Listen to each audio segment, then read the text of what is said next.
Bonjour à tous, merci d'être là. Nous sommes là pour animer la table ronde traitant des soft skills à mener grâce aux jeux vidéo.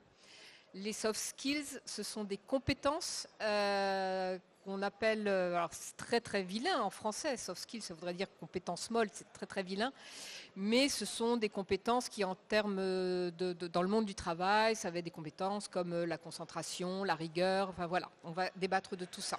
Et le jeu vidéo peut effectivement, on espère, amener ce type de compétences. Je suis très heureuse d'animer cette table ronde. Je me présente, je suis Carole Faure, je suis cofondatrice de la Normandie Web School. Et je suis ici à un titre un peu plus personnel, c'est que j'ai eu une longue carrière dans le secteur de jeux vidéo pendant une vingtaine d'années, à la fois au lancement de la PlayStation chez Sony, puis j'ai créé un studio de jeux mobiles. Et enfin, je suis arrivée dans l'éducation en étant responsable d'une section jeux vidéo dans une école à Paris. Et maintenant, je suis à Rouen, à la Normandie Web School. Donc je suis très heureuse d'animer ce débat. Je voulais remercier les organisateurs de nous accueillir aussi, et plus particulièrement Pierrick, avec qui nous avons beaucoup échangé. Je vais tout de suite donner la parole à mes invités qui vont se présenter. Alors, Lauriane. Ah, c'est par là. Bonjour à tous. Donc déjà, sachez que je suis très intimidée d'être là, mais aussi très contente. Donc moi, c'est Lauriane et je suis étudiante à la Normandie Web School, l'école de Carole. Je suis en 3e année de bachelor chef de projet digital avec une spécialisation en social media management. Donc les réseaux sociaux qui sont une de mes passions, quelque chose pour lequel j'ai beaucoup d'appétence, surtout le partage et puis la rédaction de contenu, la création de contenu. Et à côté de ça, forcément, je suis une gameuse aussi, sinon je ne serais pas là, je pense. Surtout du gaming en solo. Moi, je joue beaucoup en solo, je joue très peu en multi et je joue depuis que j'ai, je crois, peut-être 3 ans peut-être. Quand mes parents jouaient à la Mega Drive, j'ai commencé là-dessus et depuis, je me suis jamais arrêtée. Et aujourd'hui, en fait, j'allie mes deux passions, j'allie les réseaux sociaux et les jeux vidéo, où j'anime en fait une page Instagram où je présente toute ma collection de jeux et où je partage aussi les histoires que j'ai avec les jeux, parce que mine de rien, ils nous font quand même vivre des choses, ils nous font apprendre des choses, ils développent aussi des compétences. Donc voilà, c'est pour ça que je suis là aujourd'hui et je suis très contente d'être là. On est très content de partager la scène avec toi. Il est plus fort. Merci. Mon micro, non, j'ai l'impression là. Non. Bon, ok, magnifique. Enchanté tout le monde, moi c'est Itaka, Johan. Et si je me présente en quelques mots, j'exerce l'activité de coach mental de joueurs de poker professionnels et de gamers. Donc en gros, mon métier c'est d'aider les gens à performer dans des environnements de pression. Et j'ai eu la chance de bosser avec beaucoup de public, avec des athlètes avant, avec des entrepreneurs, puis aujourd'hui avec ce que je vous décris dans l'univers du jeu. Et c'est un sujet assez passionnant, les soft skills et ce qu'on va pouvoir développer comme compétences, comme savoir-être, comme savoir-faire dans la pratique du jeu vidéo. Donc ça va être un plaisir d'explorer ce sujet tous ensemble. Voilà pour le tour d'horizon de l'expérience. Je passe le micro. Maëlle. Bonjour à tous, Maëlle Cargroen. Je suis game director, game designer et level designer en freelance. Je suis créatrice aussi de Serious Games, donc apprendre en s'amusant. Créatrice aussi de jeux entièrement accessibles à tout type de handicap et vice-présidente d'une association qui s'appelle Du dé à l'épée, qui organise des jeux de rôle grandeur nature. Bravo. Michael. Bonjour tout le monde. Effectivement, j'ai l'impression que c'est plus fort. Donc moi, c'est Michael. Je travaille depuis un petit moment dans le secteur du jeu vidéo. Je suis placé par plein de types de métiers différents, mais on va dire essentiellement autour des métiers du digital marketing, la communication, et plus dernièrement sur les sujets de responsabilité sociétale. Alors, qu'est-ce que c'est la responsabilité sociétale ? C'est tous les sujets autour de l'impact positif, notamment d'une entreprise, c'est-à-dire qu'est-ce qu'une entreprise peut faire de plus que son activité principale, c'est-à-dire aider des associations par exemple, aider autour des entreprises locales, ça va être du boulanger jusqu'aux autres prestataires de services qui vont travailler avec cette entreprise. Et donc moi je travaille chez Ubisoft, donc boîte un petit peu connue, qui crée des jeux vidéo, et donc j'y travaille depuis 10 ans. sur les sujets de responsabilité sociétale et environnementale. Donc. Et puis, j'ai ma propre association qui s'appelle Loisirs Numériques, que je gère depuis bientôt 15 ans et qui organise des événements dans le jeu vidéo, des événements festifs, caritatifs, culturels, hein, donc pour présenter les métiers du jeu vidéo. On a un projet qui est une bourse, notamment pour les étudiants et étudiantes issus de milieux populaires. Voilà, donc tout ce qui est caritatif, sociétal, social, ça m'intéresse. Donc les soft skills, on est en plein dedans. Voilà. Le micro est éteint. Tiens. Allô, oui. Merci à tous. Bon, on a un très très beau. Bon, on va se partager le micro.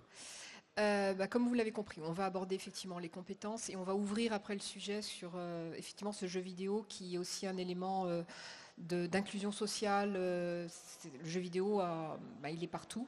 J'aime bien rappeler quelques chiffres quand même parce que le jeu vidéo aujourd'hui est le premier bien culturel en France, bien avant le livre, le cinéma et la musique. Sur les jeunes, 93% des jeunes adolescents adultes sont joueurs. Sur la population globale, on est à 7 joueurs sur 10, donc ça représente quand même 40 millions de Français qui jouent. Donc bien évidemment, ce n'est pas que des jeunes. La moyenne d'âge aujourd'hui, elle est de 40 ans, donc ça ne touche pas que les tout jeunes. Et dernier chiffre qui est intéressant, alors c'est pas super représentatif là sur la compétition, mais 52% sont des hommes et 48% sont des femmes. Donc on est quasiment à la parité en termes de joueurs. Ça c'est important. Et d'ailleurs le panel est représentatif ici. Voilà, ça c'était pour l'introduction. On va peut-être poser la question tout de suite à notre coach, parce que je pense qu'il est vraiment à même. Voilà. On a une compétence, là, c'est la capacité à s'exprimer, je pense, à dégager l'énergie. Johan, les compétences qu'on peut acquérir grâce aux jeux vidéo. Bon alors, je ne vais pas faire une liste exhaustive de toutes les compétences qu'on peut acquérir, mais pour rentrer dans le sujet, moi je trouve qu'un angle qui est intéressant, c'est déjà de mettre en avant le fait que jouer, c'est une des méthodes d'apprentissage les plus efficientes, en fait même à l'échelle des espèces et de l'évolution. Toutes les espèces qui jouent sont les espèces les plus intelligentes qu'il y a sur la planète Terre. C'est le mode de transfert de connaissances qui est le plus adapté, qui a été sauvegardé par la nature, en quelque sorte. Moi, j'ai une fille qui a 13 ans et c'est vrai que depuis très jeune, quand elle doit faire ses devoirs, je me pose la question de comment je gamifie son apprentissage. Et donc, le jeu vidéo, c'est une forme de jeu qui capte l'attention humaine d'une façon assez incroyable. J'ai entendu sur une conférence quelqu'un qui disait que si on pouvait investir le temps de cerveau disponible qui a été investi dans World of Warcraft, on pourrait résoudre n'importe quel sujet, n'importe quelle problématique qu'a rencontré l'humanité. Donc c'est une idée assez intéressante. Et je pense que ce qui est au centre de tout, c'est que ça capte l'attention. Donc à partir du moment où ça capte l'attention, ça permet de développer énormément de choses, donc d'atteindre des objectifs, de pouvoir simplement être focalisé, la réactivité pour les jeux de combat, on pourrait dire par exemple, puisque là on va avoir beaucoup de jeux et de compétitions autour des jeux de combat. Donc l'APM, la capacité à faire beaucoup d'actions en un temps court, la capacité à focaliser son attention, la capacité à la maintenir dans le temps. Et en fait, c'est le jeu qui permet tout ça. C'est le fait que ce soit amusant, que ce soit attractif, qui va permettre de développer quelque part l'ensemble des soft skills presque qu'on va pouvoir évoquer ensemble. Donc je pense que c'était un angle intéressant pour rentrer dans le sujet, pour ne pas monopoliser trop longtemps la parole. Je vais peut-être passer le micro. Et c'est parti. Merci. Les compétences que tu penses avoir développées grâce aux jeux vidéo. Justement, je vais rebondir sur ce que tu disais, parce que moi j'ai plus une expérience plutôt empirique, puisque je joue. Et en fait, moi je vois plus une compétence que j'ai beaucoup développée, moi, c'est tout ce qui est esprit d'analyse en fait. Esprit d'analyse, prise de décision et concentration. Je pense, surtout quand j'ai commencé à jouer, par exemple au premier RPG, j'avais aucune stratégie, c'était juste lamentable. En fait, tous mes persos, ils étaient juste nuls, parce que je réfléchissais pas, je faisais juste du dégât et rien d'autre. Alors qu'au fur et à mesure que j'ai joué au RPG, finalement, ma réflexion s'est affinée en fait. Après, oui, j'ai compris comment ça fonctionnait, j'ai compris comment on utilisait des debuffs, etc. Et puis je me suis rendu compte que même dans ma vie après personnelle, c'est quelque chose qui s'est développé. Enfin, j'analyse tout, j'organise tout, et du coup, ça permet de prendre des décisions. Par exemple, je prends l'exemple de ma reconversion professionnelle. je pense que j'aurais pas eu cet esprit d'analyse, je sais pas si j'aurais osé justement prendre cette décision de faire le grand saut et puis de quitter en fait tout mon confort que j'avais pour me lancer dans quelque chose d'inconnu et de risquer en fait finalement. Et ça, je pense que ouais, ça vient en grande partie du jeu vidéo, cette capacité justement à prendre des décisions. Et je rejoins aussi ça avec de la persévérance aussi. Je pense qu'on a tous été confrontés à un moment à une difficulté dans un jeu, un boss qui est trop difficile, une énigme où on ne trouve pas la solution, ou enfin une difficulté quelconque. Je pense qu'on est quand même beaucoup de joueurs en fait à essayer justement de chercher plutôt que d'abandonner, quitte des fois peut-être à jouer des heures et des heures contre un boss, essayer 50 fois avec la petite goutte de sueur là, les mains moites, mais on essaye, on veut toujours y arriver. Et ça aussi, je pense que c'est quelque chose que le jeu vidéo apporte énormément là-dessus, sur ce côté-là.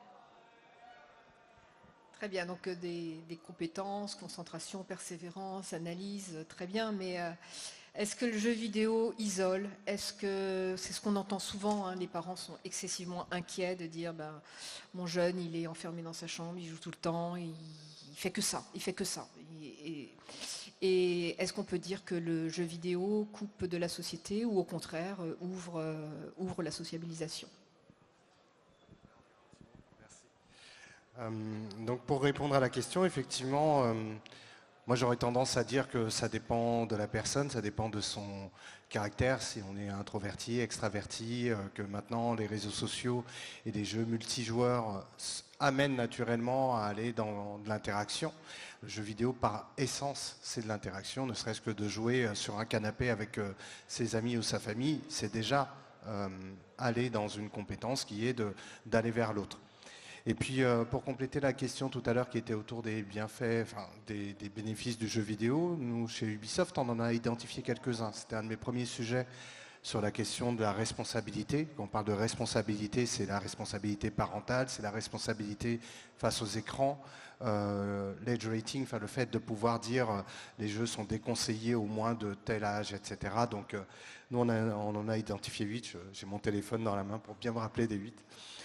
Il y avait effectivement la compétence d'interaction sociale, qui est effectivement le fait de pouvoir créer des liens avec les autres, donc c'en est une des 8. L'activité physique, avec des jeux comme Just Dance par exemple, on est en plein dedans, et puis tous les Wii Fit, tous les jeux autour effectivement du mouvement. Donc ça, par essence, ça l'est. Il y a la question de la création, de la créativité, des jeux comme Minecraft, Fortnite aussi. On est beaucoup dans l'idée de justement pouvoir s'exprimer grâce aux outils des jeux qui permettent d'aller un petit peu plus loin, et les plus ingénieux, ingénieuses souvent vont vers la réussite. Il y a la question de l'apprentissage des connaissances. Moi, typiquement, on le mentionnait un petit peu hier soir, l'anglais. Aujourd'hui, les jeux sont traduits dans toutes les langues, mais dans les années 90, c'était pas du tout le cas. Les jeux étaient par défaut en anglais. Et donc, moi, j'ai aussi appris l'anglais grâce aux jeux vidéo. Donc, c'est une des choses qui va de soi, surtout avec des jeux comme Assassin's Creed aussi, qui permettent d'aller vers l'histoire. Même les jeux de la licence Total War, c'est exactement ça. La stimulation cérébrale, le fait justement d'être plus réactif, tout ce qui est cognitif, les réflexes, l'idée de résoudre des énigmes et d'aller un petit peu plus loin là-dessus. Et puis l'aspect émotionnel également, donc le jeu vidéo c'est de l'émotion, c'est des hauts et des bas, c'est de l'accomplissement de soi, le fait de pouvoir être compétent, enfin voilà, tout ça donne beaucoup d'émotions. Et puis l'aspect confiance en soi, et le dernier qui est l'exploration. Donc confiance en soi, tu en as parlé aussi pas mal. Et donc je ne reviens pas là-dessus, et l'exploration, parce que les jeux sont des mondes et que effectivement on apprend à découvrir, que ce soit des mondes réels ou des mondes fictifs. Donc voilà, ça montre qu'il y a tout un champ des possibles grâce aux jeux vidéo, qui est souvent un peu caché par le fait qu'on se dise le jeu vidéo c'est cool et c'est juste gagner ou perdre face aux autres. Mais voilà, il y a plein de choses qui sont induites et qui sont formidables. Voilà. Merci beaucoup. 2 chiffres quand même, fort intéressants pour rebondir. 69% des gens jouent en famille. On l'oublie, alors c'est pas tous les jours, mais aujourd'hui, la première génération qui a joué aux jeux vidéo, ce sont des grands-parents maintenant. Hein. Alors pas tous, hein, ils étaient un peu précurseurs, mais 69% des jeunes jouent en famille. Les enfants jouent avec leurs parents, avec leur famille, leurs oncles, leurs tantes. Ça c'est intéressant. Et deuxième chiffre, 32% des jeunes qui jouent à des jeux en réseau, en ligne, se font des amis via les jeux. Donc c'est aussi une donnée intéressante parce que c'est vrai qu'on a tendance à dire que le jeu isole et voilà, c'est pas complètement vrai. Peut-être, Johan, rebondir sur la confiance en soi. Je trouve que c'est une notion que tu as abordée, Michael, qui est fondamentale parce que nous, en tant que pédagogues, on voit parfois la difficulté de notre jeune génération à avoir confiance en elle et en quoi le jeu vidéo peut les aider. Alors, en quoi le jeu vidéo a un impact sur la confiance? Déjà, si on parle, en dehors de l'aspect compétitif, si on parle déjà juste de la pratique du jeu vidéo, le fait d'interagir et de connecter avec d'autres personnes, d'évoluer dans un monde où on peut être un super-héros, où on peut se sentir évoluer, avancer, ça peut être une béquille à la confiance, effectivement, à un moment donné dans la vie, de pouvoir se réaliser dans un univers digital. Et en connectant, en étant socialement entouré, ça peut effectivement être une ressource intéressante pour la confiance qu'on a en nous. Et c'est vrai qu'il y a la dimension aussi un peu plus compétitive pour tous ceux qui jouent à des jeux où il y a l'aspect compétition, l'aspect battre l'autre, entre guillemets, où la variable confiance a beaucoup d'influence sur la capacité à retranscrire son niveau technique. On en parlait hier avec Luffy, un joueur pro du coup Street Fighter, et on mettait le doigt dessus, le fait que de se sentir en confiance dans un moment de compétition et de pression intense est une variable fondamentale pour pouvoir performer. Donc nécessairement, la compétition entraîne ce soft skills puisque c'est une variable pour performer. Donc je pourrais dire ça sur la confiance du côté juste jeu d'exploration ou jeux qui n'ont pas forcément une visée compétitive. Et pour le côté compétitif, c'est un levier de performance fondamental, obligatoire. Donc c'est presque mécanique de devoir avoir confiance. Là, pour tous les gens qui jouent ici, quand on va se rapprocher des phases finales, ça va forcément se poser la question de il y a de l'enjeu, il y a un petit cash prize, il y a quelque chose, je dois avoir suffisamment confiance pour pouvoir m'exprimer avec ma manette dans les mains. Voilà ce que je pourrais en dire. Maëlle, tu veux rajouter quelque chose sur la confiance en soi?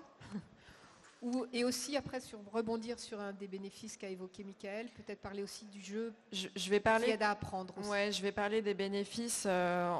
Tu rebondissais, Carole, sur l'isolement. Le jeu vidéo, aujourd'hui, tout va dépendre évidemment du type de joueur, mais ça n'a rien d'isolant. Je vais juste parler d'une chose, c'est le Z-Event, on en parlait encore hier soir. Z-Event, ça amène plusieurs personnes. Oui, heureusement, merci.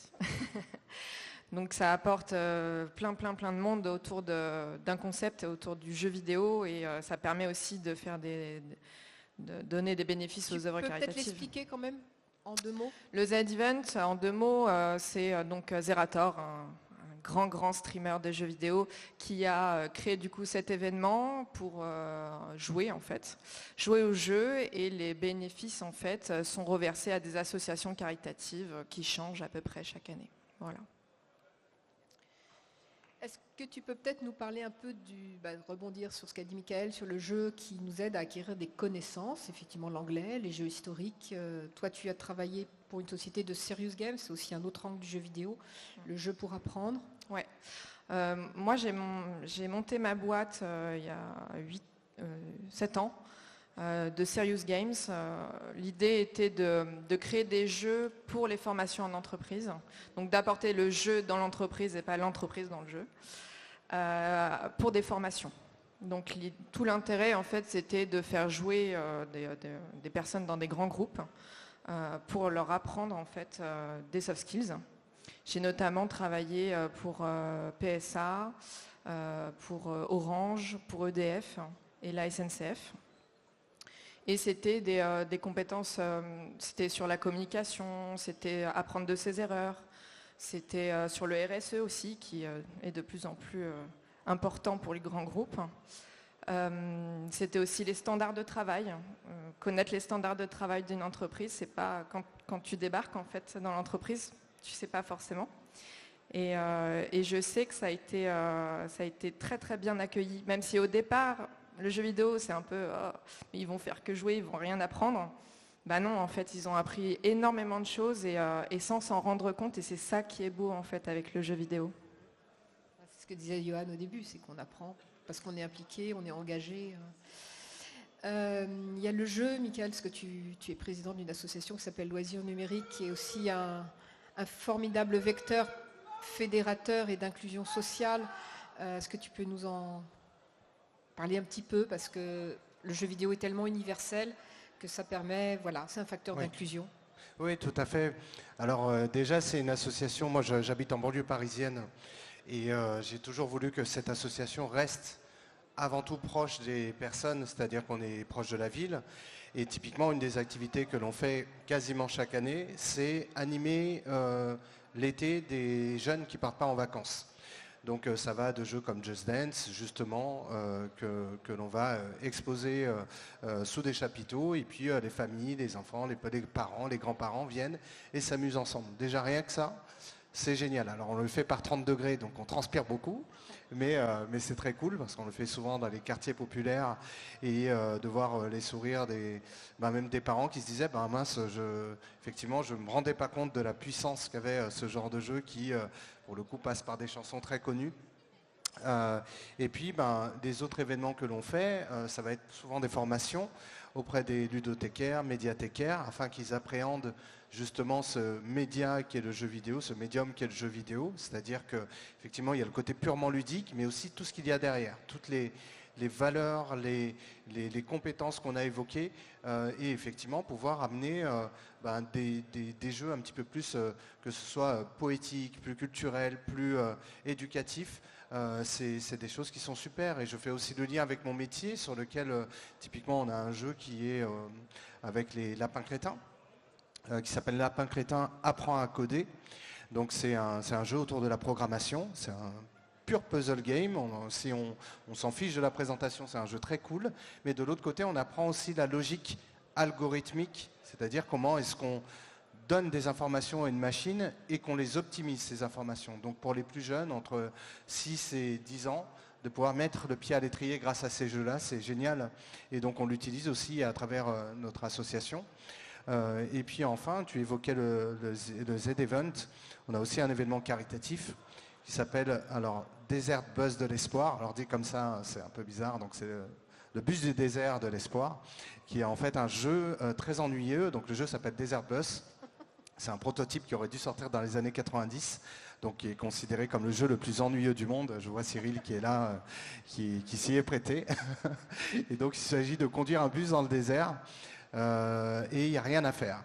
Cependant, pendant tout un week-end, on invite tout un tas de personnalités, de personnes qui créent des jeux vidéo, des influenceurs, influenceuses, afin qu'ils se relaient et qu'on puisse motiver les gens à donner pour la bonne cause. Donc on fait ça depuis bientôt 11 ans maintenant. Et voilà, c'est effectivement un bénéfice complémentaire, il y a un bénéfice financier qu'on va apporter à une association caritative. Donc voilà. Et puis l'autre sujet qui est important, c'est les études, avec la bourse du jeu vidéo qu'on a montée en 2020. Donc c'est cette bourse étudiante qui permet d'accompagner des personnes qui n'ont pas forcément beaucoup de sous et qui veulent aller dans des études supérieures, qui sont souvent les écoles privées.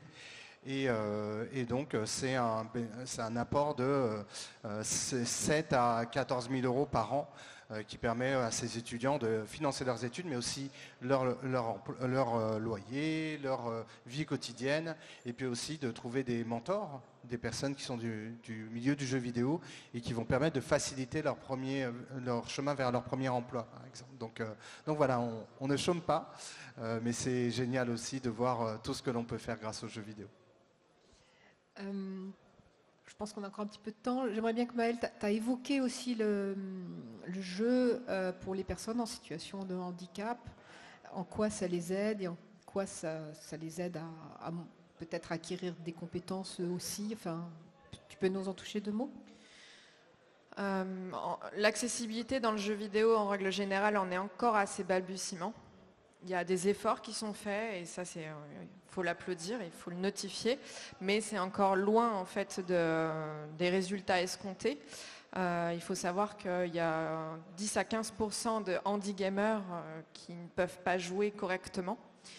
Et l'intérêt de ce jeu que je crée avec 2 médecins, un ergothérapeute et une orthoptiste, qui travaillent avec des enfants handicapés, et ben, c'est de leur donner l'accès en fait, aux jeux vidéo tout simplement, pour leur apprendre en fait, pas mal de choses finalement. Rien que la coordination, coordonner ses mains, le joystick avec un bouton pour simplement sauter d'une plateforme à une autre, c'est de la coordination. Tout ce qui va être rappel d'objectifs aussi, c'est cognitif.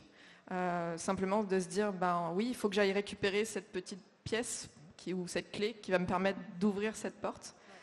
C'est des choses, pour les personnes qui ne sont pas en situation de handicap, ça leur paraît totalement normal, mais en fait non, ça ne l'est pas pour tout le monde. Et c'est ça qui est formidable en fait avec le jeu vidéo, c'est qu'on peut tout faire de rien, mais il faut le faire. Très bien. Lauriane, hier, tu évoquais que Lauriane a eu une autre vie et tu as fréquenté à un moment donné des EHPAD et tu nous disais que le mercredi, quand il y avait l'animateur jeu vidéo qui venait, c'était la fête. Oui, en effet, avant j'étais du coup aide-soignante en EHPAD et c'est vrai qu'il y avait un monsieur venait avec sa Wii en fait pour jouer à Wii Sport avec les personnes les personnes âgées.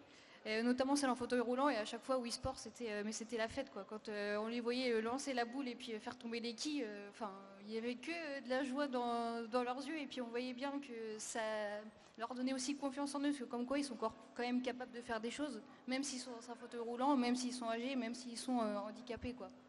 Et aussi le lien social du coup qu'il y avait entre eux. Voilà, ils se moquaient les uns les autres. Quand ils ont 90 ans, c'est juste trop marrant à voir, quoi. Et c'est chaleureux, ça donne du baume au cœur aussi. Moi, ma maman, quand elle était en EHPAD, on les mettait tous devant les feux de l'amour toute la journée, et c'était d'une tristesse épouvantable. Donc, vive le jeu vidéo. Johan, peut-être ajouter quelque chose sur quelque chose. Sur quelque chose. Non, mais un petit peu je ne sais pas où on en est. Peut-être demander aussi une question au public, tiens. Ouais, j'aimais bien l'idée de la coordination. Du coup, j'ai une idée amusante à partager sur. Peut-être d'ailleurs, tu connais l'anecdote. Ils avaient fait une étude sur les chirurgiens, sur l'habileté et la capacité des chirurgiens à être plus ou moins performants du coup dans leur activité professionnelle. Et ils se sont rendus compte que les plus performants étaient ceux qui jouaient à des jeux vidéo. Et ça a été du coup le départ de développement de jeux spécifique, et ça doit être, tu as dû peut-être entendu parler de ce genre d'anecdote dans le Serious Game du coup pour entraîner des chirurgiens quoi, parce que ils se sont rendus compte qu'en termes d'habileté etc ça a aidé quoi. Et les pilotes finalement, même les pilotes en termes de réactivité etc, l'armée etc utilisent énormément de jeux, la gamification, donc toujours dans le sens des soft skills quoi. Donc il y a tellement de choses, en fait c'est comme si on avait un objet, on pouvait en faire des milliers de choses, il y a tellement de jeux différents et il y a tellement de compétences que ça développe en fonction de la nature du jeu, etc., que presque ça limite que l'imagination, quoi. Oui, pour continuer sur ce sujet du jeu vidéo qui apporte des choses positives, il y a une idée. Alors, j'imagine que beaucoup d'entre vous ont eu la PlayStation 2, voire la PlayStation 3. Alors, peut-être que vous vous en êtes pas rendu compte, mais il y avait un outil, notamment la PlayStation 3, qui s'appelle Folding at Home. Je ne sais pas si ça vous parle. Personne? Alors, si vous avez votre PS3, vous pourrez l'allumer et regarder. Donc, Folding at Home, donc plier à la maison. Alors, cet outil, c'est une petite application qui est connectée à Internet, qui permet de déplier des molécules, de protéines. Et effectivement, c'était un outil qui était connecté à d'autres ordinateurs de scientifiques et qui permettait effectivement de travailler sur des molécules de protéines et de contribuer grâce à la force de la machine à justement tout ce travail scientifique. Et oui, c'était la PS3 qui était à l'époque une des machines qui avait cette capacité de calcul assez forte afin de permettre justement d'aller plus loin dans la recherche scientifique grâce à la PlayStation. Et ça, bon, effectivement, on l'a un peu oublié, mais c'est quelque chose qui était formidable de pouvoir justement contribuer à de la recherche scientifique grâce à ces machines. Alors en France, on en a très très peu parlé, mais aux États-Unis, c'était quelque chose qui était, et en Angleterre, c'était quelque chose qui était assez connu, ce folding at home. Alors les sites internet existent toujours. Maintenant, malheureusement, ça n'existe plus vers la PlayStation. Mais faut savoir qu'avec toutes ces recherches qui sont faites sur que ce soit les molécules, la recherche scientifique, il y a plein de choses qui sont apportées grâce aux jeux vidéo. J'ai vu également un prototype et même un jeu vidéo qui a été fait par une personne de Polytechnique qui permet d'apprendre aussi des choses grâce aux jeux vidéo sur l'accélération des particules, sur les particules en général. Donc voilà, c'est souvent, encore une fois, pas forcément comment dire, direct, comme un serious game qui va être un jeu pour apprendre des capacités, des règles, un cadre particulier. Là, c'est vraiment avant tout des jeux qui vont permettre à la fin, si on creuse, d'aller vers une vraie compétence. Et donc voilà, dans les deux sens, ça fonctionne, quoi. Le ludique qui amène vers le pédagogique qui amène vers le ludique. Voilà. Est-ce qu'il y aurait des questions? Oui. Vous pouvez te présenter? Alors du coup, bonjour, je m'appelle Tom et ma question c'était donc tout cet aspect apporter des compétences à travers le jeu vidéo, est-ce que c'est quelque chose qui vient pendant la réflexion du jeu ou est-ce que c'est vraiment quelque chose qui vient un peu de façon innée?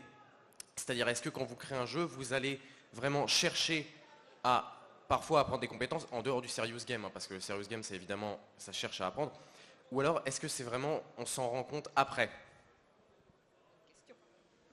Très bonne question. Qui veut répondre? C'est une bonne question. Déjà, je pense que quand on crée un jeu, on va cibler ses joueurs. On ne va pas faire n'importe quel jeu pour tout le monde, c'est pas possible. Il y a des types de jeux qui sont ciblés par rapport à certaines compétences. Moi, je dirais que c'est plutôt implicite.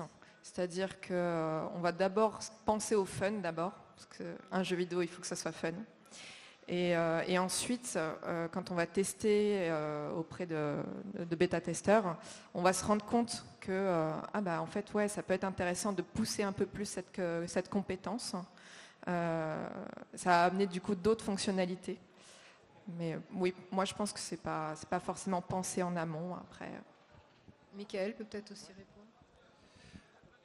Alors je pense que tu as totalement raison et effectivement le game design amène justement de toute façon à faire un peu de reverse engineering puisque on apprend les mécaniques de jeu. Ça c'est effectivement ton travail de pouvoir justement réfléchir à comment on amène naturellement des mécaniques de jeu et que les personnes les comprennent. Donc effectivement on se rend compte que le cognitif c'est au cœur du jeu vidéo.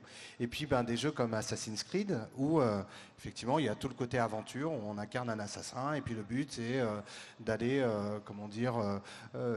assassiner des personnes qui sont un peu des méchants locaux dans une région, dans une ville en particulier. Et puis après il y a toute la réflexion qui est faite sur la création de ce monde, la restitution d'un monde qui est crédible. Il y a un Assassin's Creed qui se passe à Venise, un autre qui se passe à Florence, un autre qui se passe dans la Grèce antique, chez les Vikings, etc. Tout ça, c'est des travaux. Enfin, si je vous raconte comment sont faits ces jeux, c'est incroyable. Il y a des équipes qui vont aller rechercher toutes ces informations, travailler avec des experts sur ces domaines-là, mais aussi aller sur place. Et donc, comment, à la fin, on restitue tout ça à travers le jeu. C'est-à-dire, lorsqu'on arrive devant un édifice et comprendre comment il a été construit, dans quel contexte il est apparu et qu'est-ce qu'on en fait aujourd'hui. Tout ça, c'est des logs, des contenus qu'on va mettre à disposition des joueurs de façon plus ou moins directe. Les derniers Assassin's Creed, il y a effectivement ce qu'on appelle le Discovery Tour, qui est une section à part du jeu, qui est en fait une sorte de musée virtuel qui est dans le jeu et qui permet, en dehors de l'aventure principale, d'aller un petit peu plus explorer comment à quoi servait un sarcophage, comment est-ce qu'on faisait les papyrus, etc., etc. Enfin, il y a énormément de choses qui est souvent difficile à restituer à travers le jeu de façon directe, puisque comme tu le disais, un jeu ça doit être avant tout ludique. Mais voilà, si on recherche, si on va un petit peu plus loin, il y a énormément de choses qui ont été faites. Moi, c'est aussi une de mes missions de voir comment est-ce qu'on peut aller un petit peu plus loin sur ces missions-là. Typiquement, on sait que même sur des jeux en dehors d'Ubisoft, il y a tous ces travaux exploratoires qui sont faits en amont, des jeux comme Ghost of Tsushima que vous connaissez sur PlayStation, qui se passe au Japon. Ça a été fait par des Américains. Les Américains ils seront jamais aussi forts que des Japonais pour restituer une réalité historique. Donc ils ont dû faire des recherches énormes pendant des années, parfois aller même sur place sur les îles autour du Japon pour s'inspirer de la vie et de mettre tout ce qui est sonore, visuel, d'aller rencontrer des personnes qui connaissent tout ce savoir justement de l'époque médiévale japonaise, donc l'ère Edo. Et tout ça, il faut que ce soit crédible, pas forcément 100% authentique, mais l'idée c'est de confiner à ça. Donc, afin que tout ça serve justement de pont entre la réalité et le fictif. Super, merci. Est-ce qu'il y aurait une autre question? Non. Moi j'en ai un peu une dernière parce que on va revenir sur les soft skills peut-être parce que je vois que le public c'est plutôt peut-être des étudiants qui vont aller travailler, chercher un travail à un moment donné. En quoi on peut valoriser ces soft skills?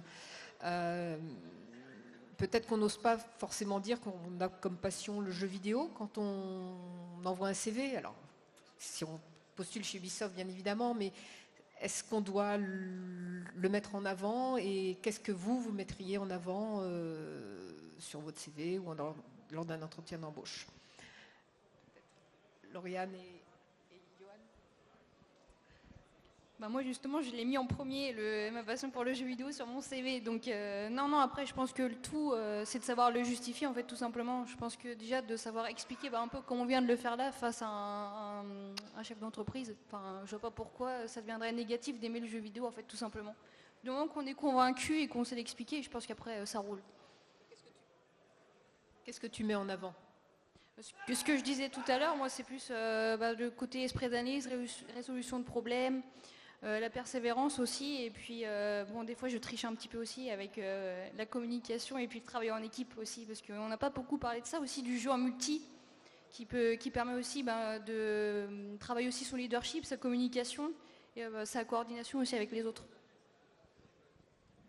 Ouais, moi, je pense que ça doit vraiment dépendre de ton expérience de joueur, parce qu'il n'y a pas tout qui doit être valorisable de la même façon, mais dans les choses les plus faciles à valoriser, il y a évidemment l'aspect performance, puisque le fait d'être allé loin dans un univers de compétition et les compétences qu'on a pu développer, les gens arrivent relativement à faire le transfert entre le sport, l'e-sport, etc., selon leur système de croyance, selon leur ouverture d'esprit.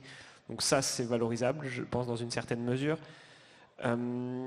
Qu'est-ce qui peut être valorisé autre? L'aspect créatif peut-être. Du coup, si dans un jeu, par exemple comme Minecraft, on a fait des maps incroyables, on a fait des créations donc, pour tous les métiers qui seraient liés à la dimension créative, j'imagine que ça c'est valorisable. Mais je pense qu'à chaque fois c'est des choses spécifiques. Le fait d'avoir été leading game, effectivement, si pour tous les métiers du management, etc., le fait d'avoir géré une équipe, d'avoir géré le fait de se déplacer dans des compétitions, d'avoir gérer de l'humain, j'imagine que ça aussi serait valorisable, mais je crois que c'est vraiment des points comme ça et qu'il y aurait un angle à chercher à chaque fois pour essayer de valoriser en fonction des jeux auxquels on a joué, de l'expérience qu'on a pu avoir, etc. Ce serait cet angle-là que je prendrais pour essayer de valoriser l'expérience de gaming, mais ça sera aussi tributaire de l'ouverture d'esprit de la personne qui nous écoute, quoi. Donc ça à prendre en considération aussi. Voilà ce que je pourrais en dire.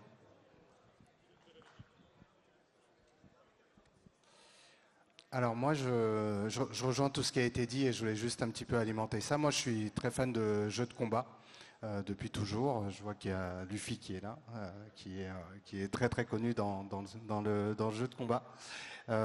Et effectivement, moi, ce que j'aime bien là-dedans, c'est que même si moi je suis très très loin des compétences d'un joueur e-sport, c'est effectivement la question de la persévérance. C'est on apprend des règles, il y a une logique derrière tout ça, on apprend à la comprendre, on apprend à comprendre le joueur ou la joueuse qui est en face et de s'adapter aussi à ça, c'est-à-dire tout ce qu'on appelle le mind game, c'est-à-dire tout l'état d'esprit que l'on met dedans, le fait déjà de vanner un petit peu son adversaire, le fait d'être très très sérieux, le fait d'avoir une manette versus un stick arcade, il y a tout cet état d'esprit de compétition qui permet d'être aussi meilleur dans la vie quotidienne, même si c'est encore une fois induit, qui fait qu'on est plus résistant face au stress, qu'on est plus sujet à rebondir après un échec, par exemple. Une partie d'un jeu de combat, ça dure entre 1 et 7 minutes. Voilà, on a envie de rejouer parce qu'on comprend mieux les règles, parce qu'on a perdu, mais on a encore plus envie, on se concentre un petit peu mieux pour aller performer. Tout ça, c'est hyper important en fait. Moi, je mets jeux vidéo aussi sur mon CV. Alors, ça dépend de la personne qui vient en face. Il se peut que la personne se dise « Ah non, jeux vidéo, moi j'aime pas du tout parce que mon fils ou ma fille passe toute sa journée là-dessus. » Derrière, c'est aussi de montrer toutes les compétences qu'il y a derrière, de parler de ça, de pouvoir démystifier. C'est aussi ce qu'on fait chez Loisirs Numériques, le jeu vidéo, en montrant qu'il y a des jeux un peu plus poétiques. Voilà, le jeu de combat, encore une fois, dit comme ça, ça peut être « Ok, le gars a mis à la bagarre. Voilà. » Mais de l'autre côté, tout ce qu'il y a derrière, l'apprentissage des règles, la concentration, c'est des choses, si on en parle bien, si on le démontre bien, eh bien tout ça montre qu'on est au moins au niveau égal, sinon supérieur par rapport à certaines personnes qui n'ont pas forcément envie d'aller sur les métiers de management, d'encadrer des équipes, ce genre de choses. Voilà. Moi, je vais juste rajouter une toute petite chose. Je pense que dans un CV, c'est bien de mettre jeux vidéo, mais c'est encore mieux si on met le type, ou les types de jeux vidéo, parce que ça permet de tout de suite cibler tous les soft skills en fait, qui sont associés implicitement. Et c'est toujours intéressant pour les recruteurs, cette partie loisir, et j'ai vu un reportage là-dessus d'ailleurs. C'est très intéressant pour eux de voir la partie loisir. Ça permet de connaître la personne au-delà en fait, de ses compétences. Là, on est sur un week-end vraiment dédié au e-sport. Donc, si on pouvait aussi, peut-être... parce que on sait que les parents, quand le jeune se met à jouer et à vouloir être dans la compétition, beaucoup de parents s'inquiètent. Johan, qu'est-ce qu'on peut leur dire? Ici, on regarde, il suffit de regarder. Ce sont des jeunes très sociables, très investis. C'est joyeux, ça crie et c'est très sympathique. Johan, qu'est-ce qu'on peut dire? Il ne s'agit pas de rassurer pour rassurer, mais qu'est-ce qu'on peut leur dire? Qu'est-ce qu'on peut dire aux parents qui ont des jeunes qui jouent beaucoup en compétition, qui vont vers la compétition? Il faudrait leur... parce que, sous-entendu, potentiellement, ce qui pose problème et qui génère une friction, c'est l'incompréhension ou l'inquiétude. Bon, déjà, ce qu'on peut dire, c'est que l'inquiétude, c'est par amour, souvent, donc c'est par volonté de protéger, etc. Donc, il y a quelque chose à faire, déjà, dans tous les cas, si on part de ce postulat. Et je me dis que meilleure stratégie, c'est certainement de leur ouvrir l'esprit en racontant peut-être des histoires. Finalement, aujourd'hui, on a suffisamment de recul sur le jeu vidéo pour du coup partager des success stories, partager plein de parcours de gens qui sont passés par le jeu vidéo et qui en ont fait quelque chose, soit par le côté compétitif professionnel, soit par les métiers auxquels ils ont accédé autour, par le streaming, par le développement de jeux vidéo, etc. Donc raconter des histoires, ça pourrait être intéressant. Faire entrer la personne dans son univers aussi, l'inviter à venir découvrir et essayer de connecter, quoi, finalement, de faire découvrir qu'est-ce que, de ton point de vue de joueur, qu'est-ce qui fait que tu te sens bien dans cet univers, qu'est-ce qui fait que ça a du sens pour toi. Je pense que c'est les axes que je prendrais si j'étais un jeune qui a un parent qui, justement, a du mal à encadrer le fait que je passe beaucoup de temps sur les jeux vidéo. Je ne sais pas si vous avez d'autres idées de choses qu'on pourrait dire. Ouais. Je pense que l'inquiétude, elle vient du fait d'une sorte d'incompréhension aussi du coup du jeu. Et ne pas hésiter en tant que parent à s'intéresser du coup au jeu de son enfant pour comprendre pourquoi ça lui plaît et aussi du coup pouvoir aussi mieux l'encadrer. C'est hyper important, là je vais parler plutôt pour les jeunes enfants, de jouer avec son enfant pour pouvoir ensuite débriefer en fait. Et je pense que c'est intéressant de prendre ça assez tôt pour qu'ensuite l'enfant puisse comprendre tout ce qui s'est passé dans le jeu. Et dans le cadre du e-sport, je pense que c'est aussi aux jeunes de démontrer tous les bienfaits aussi. Parce qu'il faut malheureusement encore dédiaboliser le jeu vidéo. Tout à fait, oui. Et c'est encore un long travail. On y arrive de plus en plus. Mais il y a encore certaines personnes qui sont résistantes à ça, mais on va y arriver. Merci. Petit mot de la fin, chacun. Je pense que c'est pense qu'on termine là. Ouais, je ne sais pas du tout où Je on sais en pas est. où on prendra encore une question. Si vous avez des questions, avec plaisir. Moi, je crois aussi beaucoup en la force du jeu vidéo, au-delà des valeurs ludiques. C'est effectivement tout ce qui est, tu évoquais l'e-sport, effectivement, c'est un milieu très particulier avec des personnes qui sont passionnées, déterminées, on l'entend grâce aux cris de joie derrière, aux cris de victoire, on sent toute cette motivation. C'est d'inclure le plus grand nombre, on vient de l'évoquer à l'instant, c'est-à-dire autant les parents que les jeunes filles, que les femmes dans le milieu du jeu vidéo. On le voit ici, c'est quand même essentiellement masculin. On sent que à partir du moment où ça devient compétitif, on pourrait se dire ouais, mais à ce moment-là, elles ont qu'à venir et puis c'est cool. Mais justement, d'inclure les personnes, c'est de montrer que tu es le ou la bienvenue en fait. Et tu parlais d'accessibilité, c'est exactement ça. On peut jouer à des jeux hardcore comme Elden Ring qui sont très difficiles, ou tous les Dark Souls que vous connaissez, qui sont des jeux extrêmement difficiles. Moi, c'est des débats infinis chez Loisirs Numériques de se dire non, ils doivent rester difficiles, et c'est pour l'élite, et c'est comme ça, et tant pis pour les autres. Désolé, si effectivement, moi j'ai 14 ans, c'est mon jeu, c'est mon premier jeu vidéo, je dois pouvoir aller à la fin aussi, comme on peut aller à la fin d'un film ou d'une série. Donc, qu'est-ce qu'on peut mettre à disposition dans le jeu ? Des options. Pour rendre plus facile le jeu, tu n'es pas obligé d'y toucher si tu n'as pas envie. Tu peux mettre un mode hardcore, mais tu peux mettre un mode très facile, comme dans Mario Kart, où Mario Kart, tout d'un coup, il y a des barrières invisibles qui arrivent et qui font qu'on ne peut pas tomber dans le ravin.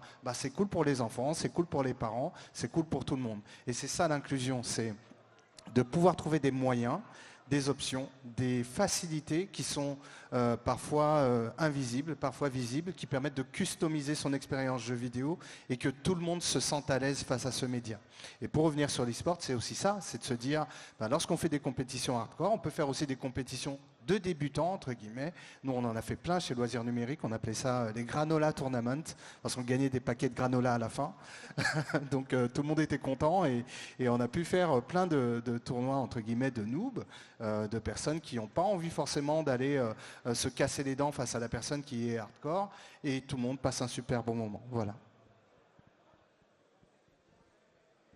Un petit mot pour Le mot de la fin, jouer aux jeux vidéo. Ouais.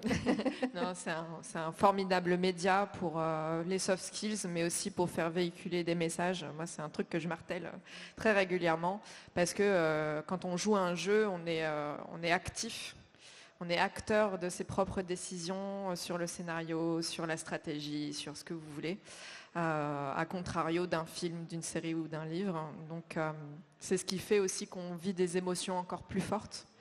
Et c'est ce qui fait qu'on l'aime tant, ce jeu vidéo. Voilà. J'ai pas de meilleur mot de la fin que l'idée que j'ai développée tout à l'heure, selon laquelle finalement le jeu est un mode d'apprentissage extrêmement performant. Donc se questionner ou mettre l'intention d'inclure le jeu dans tout ce qu'on fait, en réalité ça me paraît être un beau message, parce qu'on sait que sur ce chemin-là, les compétences, elles vont se développer, on va apprendre des choses. Donc ouais, amener du jeu dans sa vie, ça me paraît être une belle philosophie. On apprend sur soi-même aussi. Exactement. Alors moi ça va, j'ai un mot de la fin. Oui, il faut pas oublier qu'aussi le jeu vidéo, c'est une passion en fait. Et c'est un centre d'intérêt, et une passion c'est quelque chose qu'on peut partager aussi avec les autres. Donc ça je trouve ça super important. Enfin moi après je fais pas ça pour faire ma promo, mais sur Instagram, je rassemble de plus en plus de gens du coup qui sont vraiment passionnés. Et finalement, on devient une vraie communauté où on se conseille, on se parle, on se donne des tips, on s'aide, etc. Et ça, pour moi, je trouve que y a rien de plus beau, quoi. Voilà. Bon, on n'a dit que des belles choses. En fait, il faut venir ici pour voir à quel point ce jeu vidéo est plutôt joyeux et socialement intéressant. J'ai envie de vous remercier. Vraiment, du fond du cœur. Merci. J'espère que vous avez apprécié ce débat. Est-ce qu'il y aurait peut-être encore une petite question ? Non ? Le public ? Non. Alors, à ceux qui nous écoutent, venez à ce week-end du Gaming Rouen. C'est un très très bel événement. Et puis merci à tous. Super.